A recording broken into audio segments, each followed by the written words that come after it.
Hey guys, Matt Allen here. Welcome back to TacticalBassin.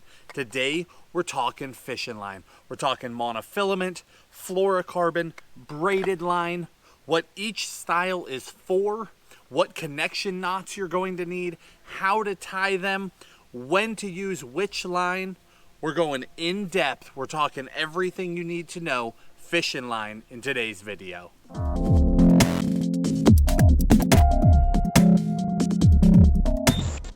We're going to start off talking about mono, then we're going to move to fluoro, and we're going to end with braid because braid is the biggest category. It has the most knots. We'll talk about leader materials, when to use each style, and then we're going to talk about the reels themselves as well. So kicking it off, let's talk monofilament. Mono is what most of us grew up using as kids, and a lot of people have completely gotten away from it. There are a lot of bass fishermen that don't have mono on a single rod. I still use mono a lot, but mostly as a leader material. And when we get to the end and start talking about braid, I'm going to get very specific about that. But mono does still have a place for a lot of anglers, specifically with treble hook baits. A lot of guys will still throw it for topwater, crankbaits, different things like that. But the downside of mono is that it has an incredible amount of stretch, and it also has a lot of memory. And memory with line essentially means that it's going to get a lot of kinks and bow in it, big curls in the line, and those things, once they're in there, the line remembers that and they want to stay, and they tend to give you problems. The advantages of mono is stretch.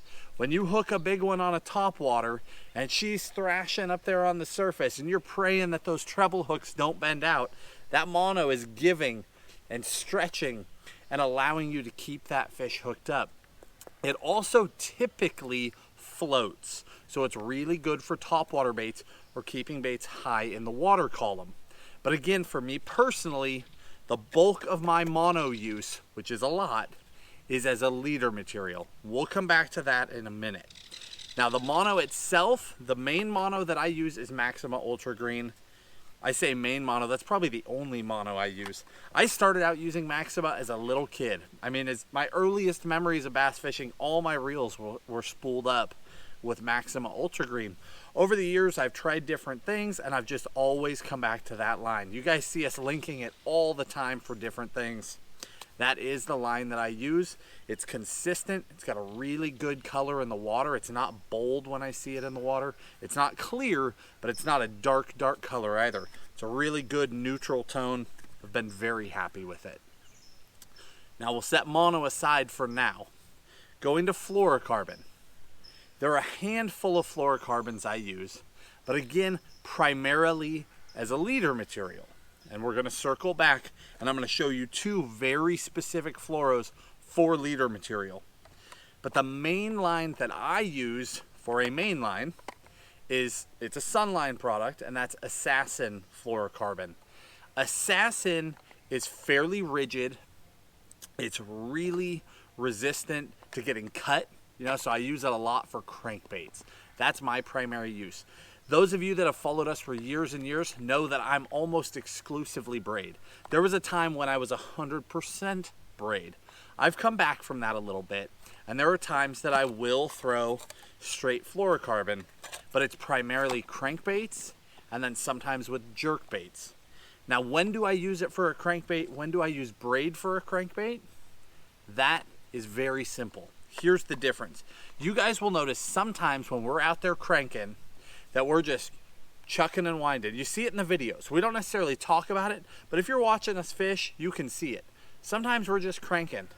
Other times it's like burn, pause, burn, pause, burn, burn, burn, pause.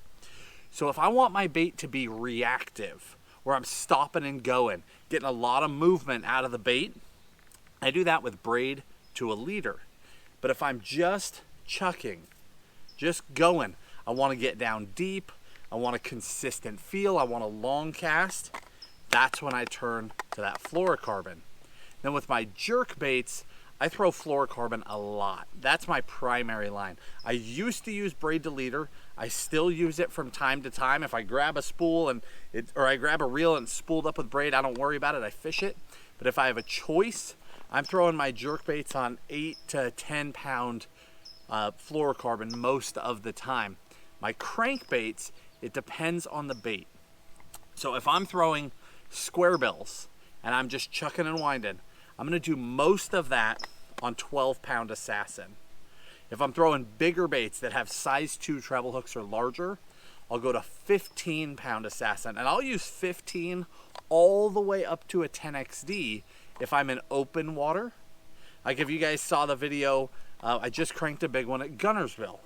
That one, actually I think that one was on braid to leader, come to think about it. But the other fish I caught that day were on 15 pound assassin. The only time that I'll go heavier than that is if I know that I'm around cover. So I'm gonna hook a crankbait fish and then it's going to dig down along a rock edge or get me into brush or get me into trees, standing timber. Then I'm gonna move up to a 17 pound, all the way to a 20 if I have to. But by the time you get to 20, you are killing yourself for your depth. You're not getting your crankbaits down as deep. And the key to a crankbait is depth. You've got to get it down there. So again, my primary is a 12 to 15 pound line. And I love that assassin. I feel like I get a really long cast out of it. And then the biggest benefit to me is that it lasts. I've played with so many fluorocarbons. Some of the very specific lines where it's designed for one little niche thing. It's a reaction line or a crankbait line or this or that. I wear them out really quickly. Some of the other lines on the market, I find they don't resist shock very well. So if I get stuck in the grass and I go to snap, or not in the grass, if I get stuck in the rocks or the wood where I'm really stuck and I snap my line to try and pop that bait out, a lot of fluorocarbons, right where it hits the rod when you're doing that snapping motion, it'll just shatter the line, just break the line. You lose 75 feet of line and your bait. I found with that assassin that it holds up to that shock really well. So it's lasting longer, it's holding up well, and it's a strong abrasion resistant line. You can't argue with that. Now that brings us to braid. We'll talk about braid, then we'll talk about leader, and then I'm actually gonna take you guys back. We're gonna meet up with Tim, get onto a better camera, and show you the exact knots that we're tying with these lines. There are 3 knots that we're using. The braid itself, I'm using 2 primary braids, and over the years, if you followed us for the last 5 to 10 years, I've changed my braid a lot because I'm always looking, I'm always searching. So my braid for my spinning reels is typically going to be a very, very light braid. I'm either using 10 or 15 pound on all of my higher end gear. Now on some of my cheaper, larger combos, I'll go to a 20 pound braid. The reason why is that 10 to 15 pound braid is so thin that on a cheaper, more mass produced reel, that super thin line can actually get into places it shouldn't be and cut itself. So that's why I go to 20. But on all the higher end equipment, 10 to 15 pound is where it's at, and I just use regular Power Pro, moss green Power Pro. Tim uses a lot of yellow. I really prefer that moss green. But spool up with basic run-of-the-mill Power Pro, and then I tie leaders onto that. On my bait casters, I'm using almost exclusively Max Quattro. I've been doing that for about a year. What's the difference between Power Pro and Max Quattro? Max Quattro, well, it's all over their packaging, right? 25% thinner. But they're not joking. The actual braid is way thinner. When I first started doing it, I spooled up my frog rod, 65 pound, and I was a little afraid those first couple hook sets because it is a lot thinner. It felt like 50 pound. I was afraid I was gonna break it. But it's not weaker, it's just thinner. So I use Max Quattro on almost everything because I'm getting the strength in a thinner line. So I'm able to get down deeper. I don't have as much resistance on the line. It's easier to tie connection knots to different line sizes. That's a big factor. It just works really well. So that's become my main line. The line I used a lot before that was Suffix 832. I still love Suffix. Suffix is an extremely smooth line. Goes on and off the reel really well, goes through the guides extremely well. The only issue is that it would fade faster. So I would find that I was with a Sharpie coloring the end of that line a lot. And with a Max Quattro, I keep color a lot longer in addition to being thinner. And that coming through the guides thing, that is critical if you're a braid guy, because if you're tying connection knots, you've got to be able to get in and out of the reel without driving yourself crazy. That thinner line creates a thinner knot, and it passes through guides really well. Now let's talk about leader material to go with those lines. Almost all of my leaders I do with Maxima, I do with mono. And a lot of people, when I start talking leaders, just assume I'm talking fluorocarbon. Even though I say it, they hear fluoro because that's the expectation. That's the industry norm. I really prefer mono as a leader material. I'm going to say that clearly. The knots hold up better. The shock absorption is better. It resists breakage so much better on a short line. See, mono as a whole stretches more than fluorocarbon. So if I've only got 5 or 6 or 10 or 12 feet of mono and a great big fish on the end, that piece of mono is going to give better than a piece of fluorocarbon, and it's a lot less likely to just explode under pressure. That's why I like mono.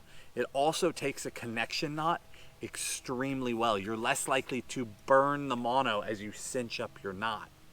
So that's a big factor. Now, tying the lines together can be a headache if you have different size lines. If they're similar, it's a cinch. If they're different sizes, it's going to take a little bit of getting used to, but it's not complicated, and I'm about to show you exactly what we do and why we do it. Essentially, I use a blood knot, but it's a modified blood knot. It's a little bit bigger than a standard knot. It is not the strongest knot on the market. There are other knots that are stronger, but they're much more difficult to tie, especially on the boat. And a knot that is not tied correctly is a weak knot. It doesn't matter how strong a proper knot is. If you can't consistently tie that proper knot, you've got a problem. I use a blood knot because it's very consistent. I can tie it quickly, and I can see with my eyes when it is tied correctly and when it is tied poorly. I know the difference, and I can cut it off and tie again. There's never going to be a question when I go for a hook set whether or not I've got a good knot. Now, my other leader materials, when I do go to fluorocarbon, there's 2 lines, and this is important because one of them has been changing the game for me for the last year and a half or so, and we just started telling you guys about it a couple of months ago. The first one, though, is Sniper. Sunline Sniper comes in really thin sizes. Like this is 5 pound. And that's one of the main lines that we were using when we were up in Michigan and Wisconsin just a little bit ago. We were up there chasing big smallmouth. We used all Sniper as our leader material because that water up there is crystal clear. And I actually think that the fluorocarbon was working better than the mono. Typically in really thin sizes, it doesn't even matter, but we're talking crystal clear water up there, 20 to 30 feet of visibility, and it can actually start to make a difference. So we use Sniper as our leader material, but you tie long leaders. We're talking 20 to 30 foot leaders that you reel that connection knot right up into the spool, and it comes in and out so easy because the knot is so small, it doesn't even matter. I do change how I tie my blood knot when I go to those thinner lines, and I'll explain that in a minute. The last line, is this right here, and this is what we just started talking about recently. FC100 System Leader. We finally included this in a swim bait video and then a review video earlier this spring. This is that crossover line.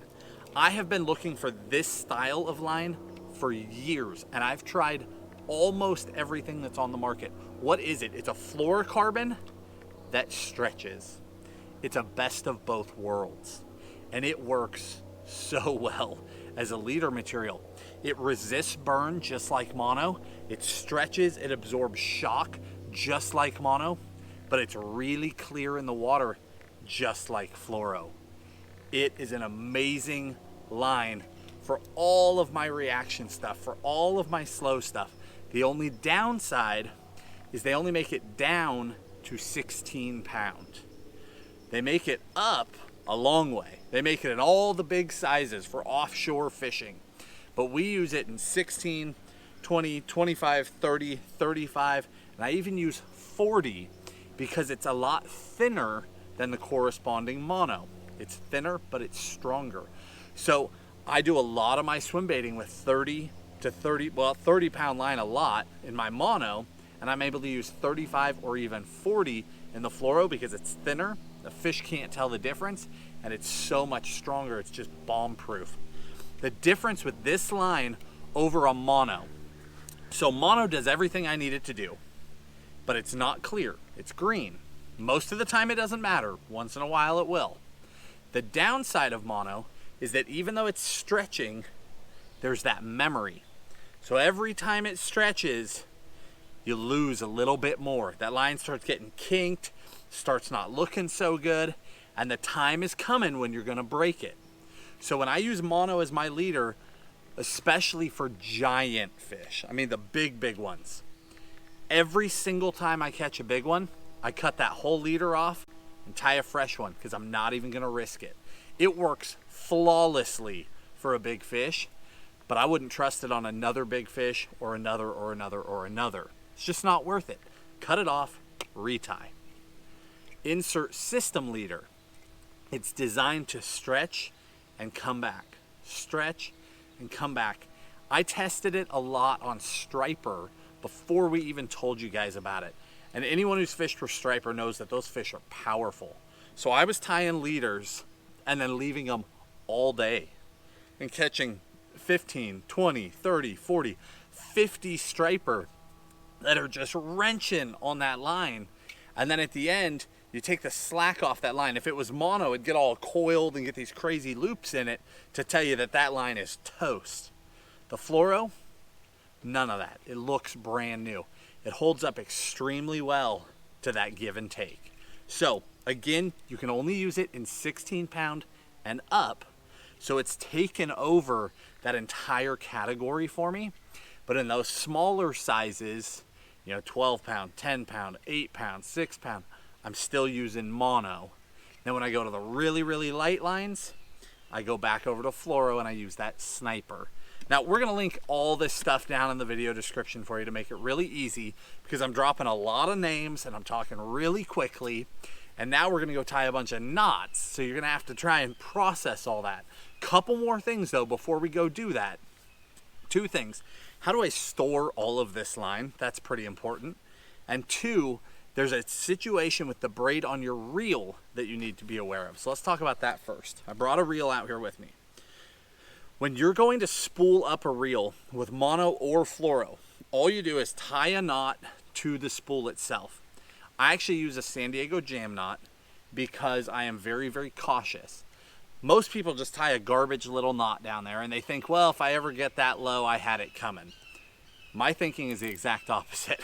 I tie a really good San Diego jam at the bottom of my spool because if I ever hook a fish that is strong enough to get me all the way to the bottom of that spool, I want that fish coming in the boat. So I tie a good knot at the bottom and then just fill her all the way up with my line. Insert braid. If you do that with braid, you just tie it around that spool and call it a day and fill it on up. When you catch little ones, you'll never notice the difference. When you hook a giant and everything locks up in that reel and you're really trying to torque on them, all of the braid will begin to spin around your spool and the reel will act as if you have no drag at all. It will just spin because the braid won't bite on the spool and it won't bite on itself like fluoro or mono. So what I do, there's different things you could do. You could put mono or fluoro on there and then tie to your braid and fill it on up. So you have a little backing. What I like to do that's really easy is I take a piece of electrical tape about 12 inches long. I stretch it a little bit so it wants to fit down on the spool. And then I lay it in there and I just crank it on, and I put a layer of electrical tape down there.